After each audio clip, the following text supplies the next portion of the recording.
Hey traders, this is Cousin Benny coming to you on Saturday the 4th of February with my look ahead for the week of the 6th.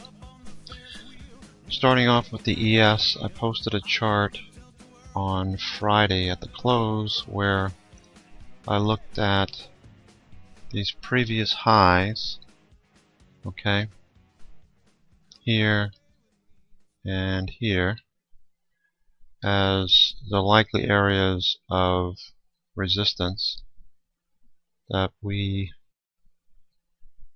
more or less touched on Friday. Okay, RSI is continuing higher, so for the time being it looks like we have this massive cup, and the possibility that we could have a 3 to 5% pullback wouldn't be out of the ordinary to build a handle, in which case we could consolidate and then break higher. Okay, that's the bullish case. The bearish case is obviously we have hit resistance, multi-year resistance, and it's time to turn over. Okay, or not turn over, but well, I guess if you're a bear, you could look at this pulling back. I saw some people in the room talking about 1100.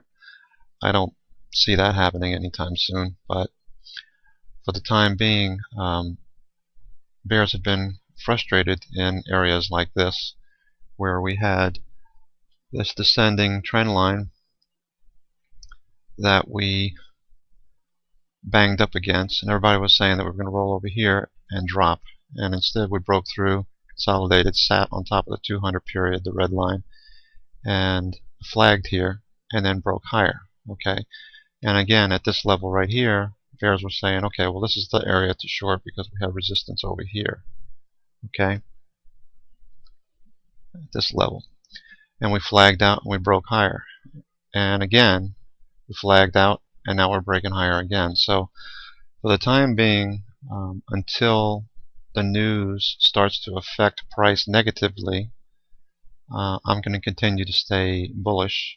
I will be taking smaller positions, of course, and only with options, so that to protect my capital that we've accumulated since these lows. Okay, so the other thing is, I've been saying in the room for a couple of months now that because news has been shrugged off, we saw buyers towards the middle and end of the day. In most cases, we continued to break higher by the end of the day. So news was shrugged off, we moved higher, and until that pattern changes, again, I have to stay somewhat leaning bullish instead of bearish. Okay, there's some caveats. I'm going to go over that in a minute. Now, as far as the bullish case targets for next week, what I'm looking at is this pivot here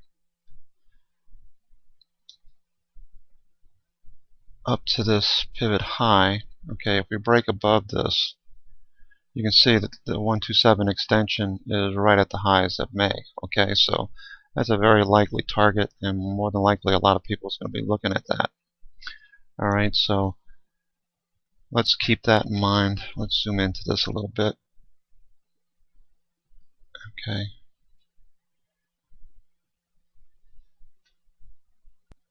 let me just take a few of these fibs off so you can see the main levels. Okay, and you can see this low here, this recent pivot low to that pivot high, the 127 extension is not too far off those May highs for 2011. So that would be my first target, around 1354 to 1358. If we get above this level, this resistance level that goes back to the July highs. Okay, so that would be our first resistance level for next week to look at. Now, I also posted a couple of charts on the S&P looking at the bigger picture and this vacuum here, alright, which is above the level, a multi-year.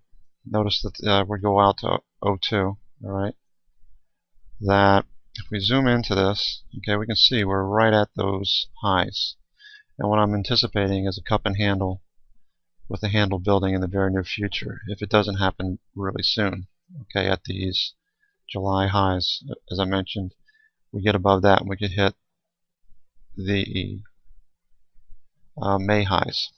Okay, slightly above that. So we have a little more room. Bollinger Bands are expanding both top and bottom. We are between the shorter term period averages and the upper bands. We could run this band. We are due for a consolidation, obviously, but that's failed in the recent past. Okay. Notice that the MACD is really strong coming up through the zero line, which I use as an indicator when we get overbought on the stochastics. It shows me the likelihood that we could embed, okay, and continue higher. I'm not saying that's what's going to happen. This is the weekly chart, but that's what I'm thinking. Okay. Now, if we zoom out to this on the monthly chart, we can see that not only stochastics turning up, but when we look at this on multi-year levels, we have a bit of a vacuum up above this level. Okay. Now, granted, this is going back to 87, so this is stretching this a bit, but I just want you to see the levels and the volume that traded up at those highs. Obviously, for obvious reasons, I should say, there's less volume up here because we've only been up to these highs a few times. Okay. So that lack of volume is logical in terms of the lack of volume up at that level. So we get above this level here, these highs from May of 2011, we could see a move higher. Okay, but for now I'm anticipating a consolidation, 3 to 5%. The other thing about the recent run from the October lows is we put on 271 S&P points, so we've had quite a run. Okay, so keep that in the back of your mind as well. Now, the weekly on the Nasdaq composite, we're up above these levels. Okay, and you can see what's happening. The Bollinger Bands are really expanding hard to the upside and to the downside. Okay, we're above this volume at price. All right, and all in all, we're looking pretty good. I've been trading a few positions on the semiconductor index stocks, Intel and ONNN. Okay, so I do have some skin in that, but it's in options. All right, looking at the daily, we can see we're above these highs. Okay, with stochastics overbought. And if I remember correctly, when I zoomed into this prior to this recording, MACD was beginning to start to turn up again. Okay. Now, looking at the Russell, I noted that on the weekly, we had this trend line that went all the way out to the March 2000 lows. Okay, where we started to rally. We hit this low here in 2010, and now we're coming back up to this level plus this high. Okay, both of these converging at the same levels, plus we're overbought.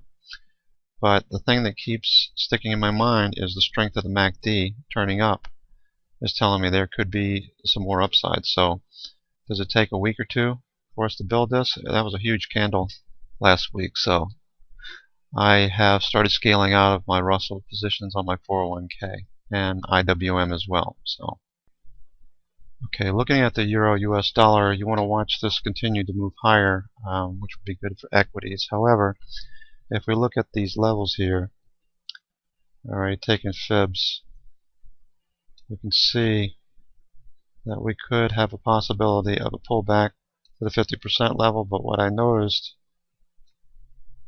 on Thursday and Friday is that we're building a flag here. So keep in mind that we could break above this consolidation, which is basically moving sideways inside of this band, okay, and continue to move higher. If we get above this level here that we put in last, was it Friday? The 127 extension is a very good possibility. I'm not saying that's going to happen, but with the strength of the MACD on all the major indices, it's given me cause to reflect, okay, on the possibilities of moving higher. Now on crude oil, I'm noting that we had this trend line that we have above us for resistance, as well as the fibs here from this high down to this low, okay, that we have a possibility of moving a little bit higher, but there's a greater possibility we could turn over and move back down and trade inside of this channel, okay. At least that's what I'm looking at, okay. Do we come up to the top of this channel above the 618, 786? Possibility exists, but for now we hit the 50% and paused. Okay, so keep an eye on that on Monday as well. Now, as far as leading indicators, in addition to the MACD strength I was telling you on the indices, looking at some of the leading indicators like copper, we flagged out here. We're starting to break higher. Note the stochastics is moving up. MACD is already hit the signal line and is starting to turn back up as well. Copper is a leading indicator. If this continues higher, is good for equities. If we look at DBV, okay, which is what Stephen Place uses to follow the carry trade, you can see that we had, if you connect the trend line here, okay, we've moved above that trend line. We're sandwiched in between the upper Bollinger Band and the shorter term period moving average, the 8 in this case, and we're continuing higher. Higher is better for equities, okay? Just keep that in mind. Also note the weakness in the 20-year Treasury, okay, TLT, and inside of this wedge, okay, if we're starting to break down, obviously the gap down on Friday. I'm looking at the stochastics pointing down, all right, and MACD also turned over hard, okay. This is all good for equities as well. Okay, RF is Regions Financial, is part of KRE, and I've been noting for some time now this volume at price, the lack of volume here, and the possibility that we could trade up into that level with less resistance to a move higher, okay. So keep that in mind. All right, as we move above the 50 on the weekly, all right, Bollinger Bands are expanding, and that's looking pretty good. So I have the 2014 leaps that we bought, KJ and myself, at around 58 cents average, okay. So those are trading at $1.05 on Friday. On semiconductor, I mentioned that we traded this in this channel, okay. It's the weekly. On the daily, we're breaking above these levels, sandwiched between the shorter term period averages and the upper Bollinger Band, okay. Lack of volume here. We're trading above the 200. Stochastics is 20 turned back up. So those are two small positions I have, in addition to SPY and the Russell, okay. So something else I'd like to point out is on stockcharts.com, which I'm a member. But if you go down here to the right side on the main page, okay,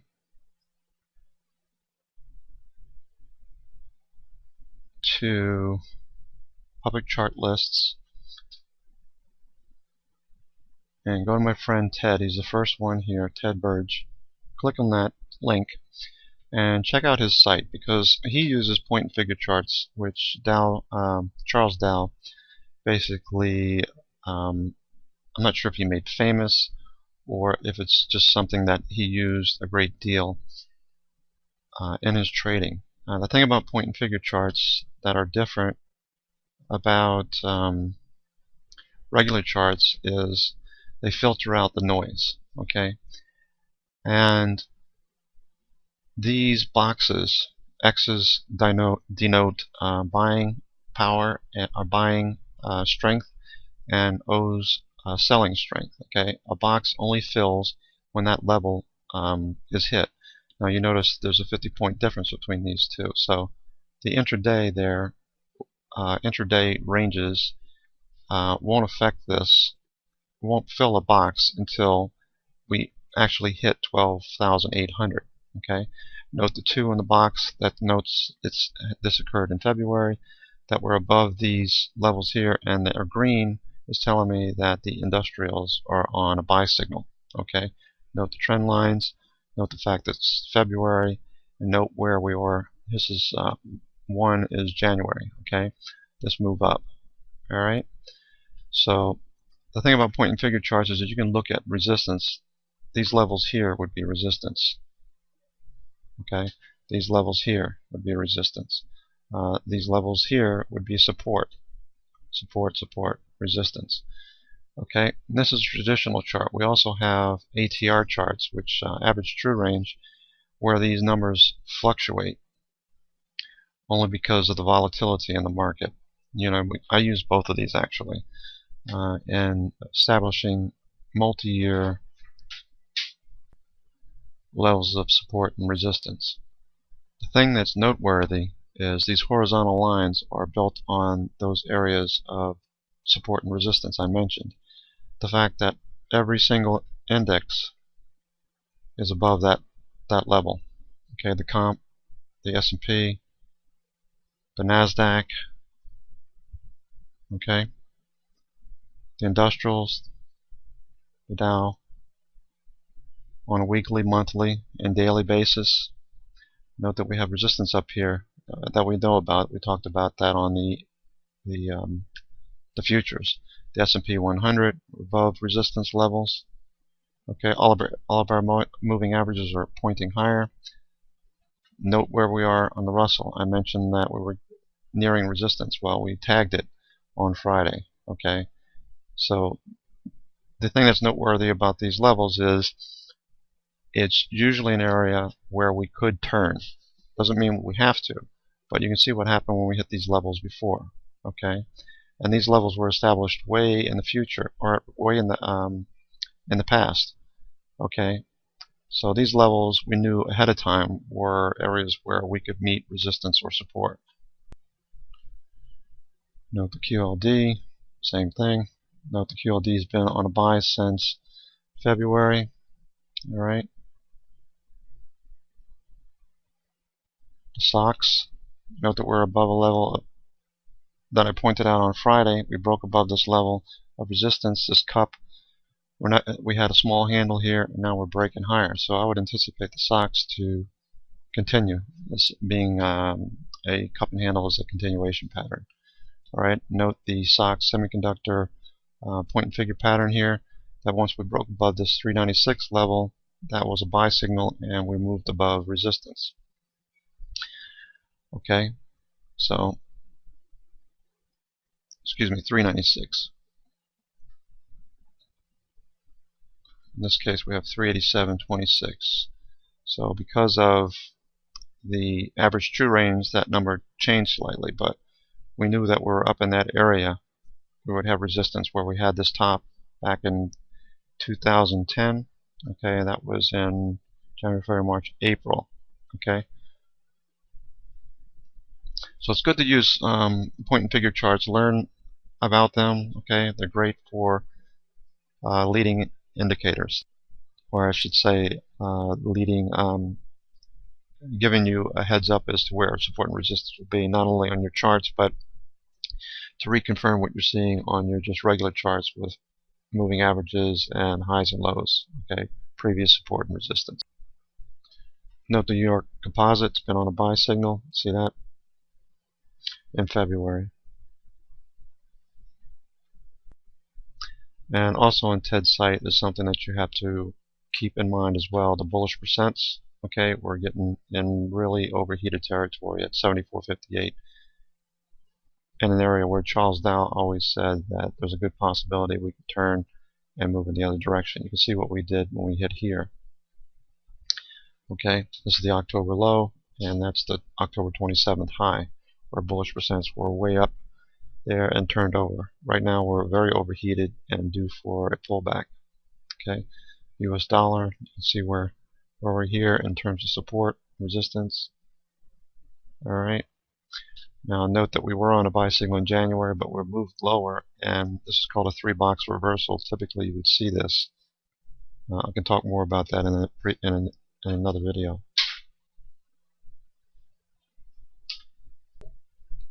Note the euro resistance levels, okay, up above, which is quite obvious in some respects. Note that we have some moving averages crossing over and that we're flagged here. So we did pull back off of this level here, and now we're moving higher, okay, or could move higher, I should say. Okay, Canadian dollars breaking above parity. Okay, the yen. Thing that's great about these charts is that I scan them on the weekends very quickly. I don't have to redo these myself. All right, gold. Okay.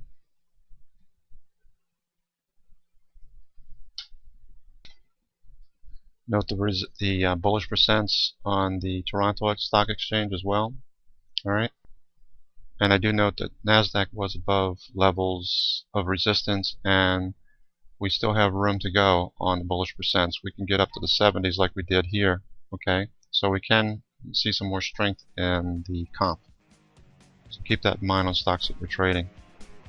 As we said on the S&P, the New York Stock Exchange is at the 74.58 level. So we have gotten up to 80 or better, but we're definitely in cautionary territory as far as bullish percents are concerned. And there's the S&P 500 once again at 82. Again, this is Cousin Vinny on Saturday the 4th. Remember to use your stops, and we'll talk to you soon.